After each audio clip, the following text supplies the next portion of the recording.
Wam Kahalalim Layhao Bashim Yashai Bashim Kakodash. Double honors to the apostles of GMS Huruwal, who I learned this truth from, and salutations and blessings to the hopeful elect. Coming back once again through the spirit and power of Yahweh Bashim Yashai Bashim Kakodash. Quick lesson. This is something I've seen Israelites do, and they use this symbol or emoji.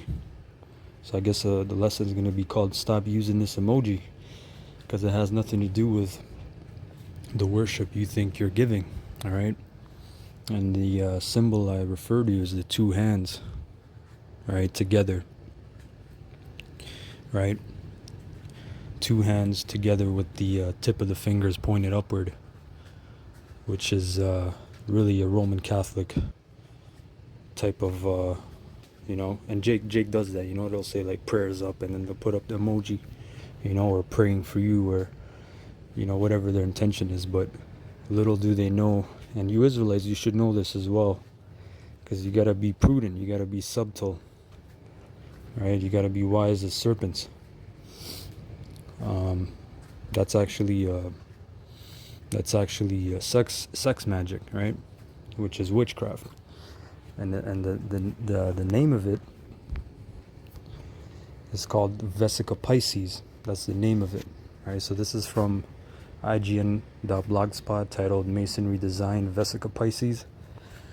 All right. So it says, Masonry is so full of tradition and long established practice that many of its features are taken for granted or hardly noticed. One of such features is the common form of a pointed Gothic arc, ubiquitous throughout Gothic structures, as familiar as a brick wall.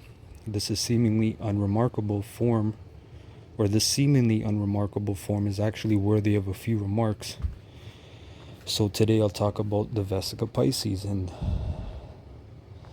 this is a lot of the structures you see throughout the whole world. Not even in churches. You'll see this in universities, right? Because this has nothing to do with looking pretty or, just style. No, remember, what does Mason mean? It means a builder. So first and foremost, they build actual structures, right? And they like to think they're enlightened, so they call themselves Freemasons. But you'll see these type of things, and you're going to understand what this means. The Vesica Pisces, or fish bladder, Latin bladder of fish, is a geometric construction derived from two circles of the same size that overlap each other by the distance of their radius. This shape is said to be in the form of, you guessed it, a fish's bladder. It is also said to be in the shape of an eye or a vagina, or an almond. Alright? It is said to be a representation of common understanding, the overlapping area of two different circles being the common or shared area between them. And what it is exactly that, a vagina. Because this goes into worship of the woman, the mother goddess, Semiramis. Right? Everything in the world goes back to, in this world, in witchcraft, goes back to three people: Nimrod, Tammuz, and Semiramis. And this what you're doing is see, this is in Christianity, so-called. They have it as well, because Constantine was a pagan. He was an Israelite, but he was a pagan. He was an off-Israelite. So he had to appease the pagans in his empire to become Christian. So he mixed in paganism, right, with the Christianity, right, in church chapels, as you see.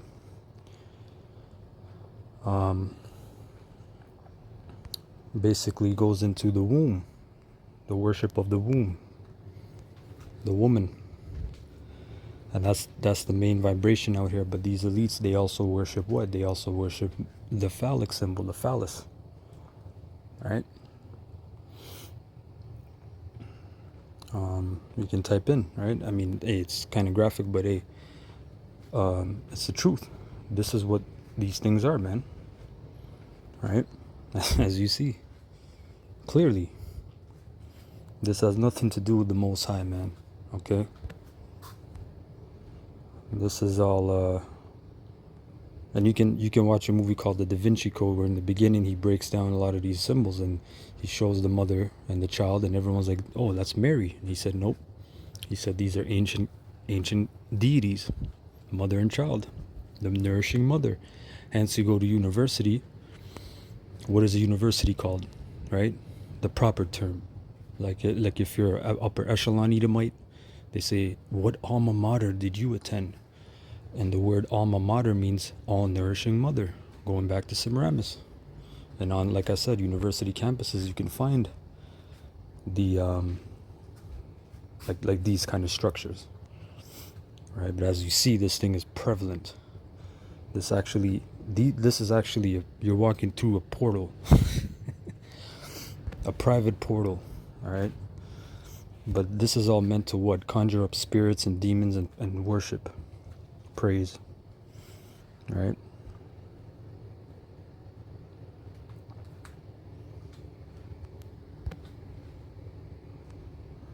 Clear as day, man.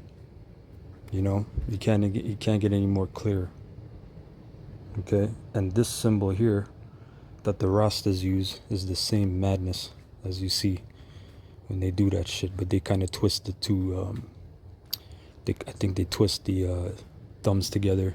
You know, the Jake does his own spin on it, but it's the same shit. The yoni, right? Same garbage, same witchcraft. Okay, that's all you gotta do is just research. Right? All this is witchcraft. Now, like I said, all you gotta do is type in, right, phallic worship Christianity, or actually, let's type in phallic. Some graphic images, but right, all these erect poles that you see around the world. As you see the Washington Monument, you have in Toronto here the wicked ass CN Tower. If you look at the I used to live around that area. If you look at that area, you have the CN Tower, which represents the phallic, the penis. It's erect, right? And then you have right next to it what? The dome, Rogers Center, which opens up during certain events, representing what? The womb. So clearly the architects of this city were wicked as hell, man. Okay? They knew what they were doing. Conjuring up spirits, man. If you just type in phallic symbol, right? Even your Christmas tree, or we should just type that in phallic, right? Hold on, phallus.